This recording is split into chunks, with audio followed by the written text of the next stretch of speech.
Veja como vai rodar Pokémon Scarlet Violet no Nintendo Switch 2.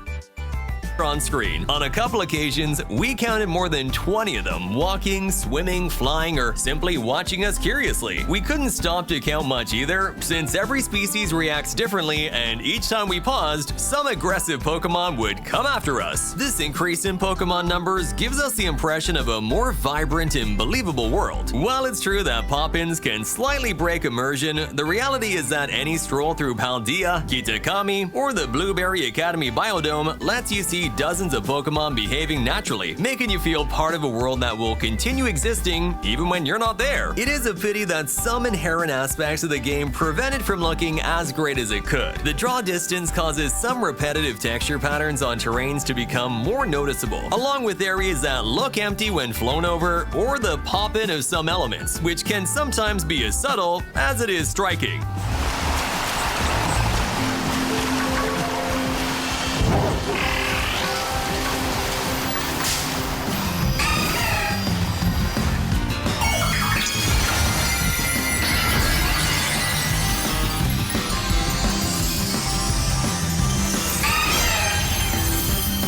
And what about loading times or transitions? They have practically vanished. Whether visiting any point on the map or moving from one region to another, loading times are minimal, just 1 or 2 seconds at most. With Switch 2, there are no waits when playing Pokemon Scarlet and Violet. Not even those short loading moments that occurred when entering certain battles or navigating through menus. Everything has been sped up and streamlined to make the experience feel much smoother and more immediate. Need to navigate through boxes to swap your team? Everything loads instantly, from Pokemon thumbnails to their full 3D models. Having recently played Pokemon Scarlet on the original Nintendo Switch, the surprise was both huge and pleasant when performing typical trainer tasks in the Nintendo Switch 2 version. Making quick team changes, moving between boxes to manage captures, checking stats and moves, there are no interruptions or sluggishness. Quite the opposite. Many of you are probably wondering about Terra raids. We got to play a local cooperative Terra raid against a ground Terra type Clefable, and it felt like playing alongside AI-controlled teammates, not because of intelligence in battle, but due to the seamless speed. While playing, there was practically no difference between a local multiplayer session and playing solo with AI. The connection is ultra-fast, stable, and free from long waits.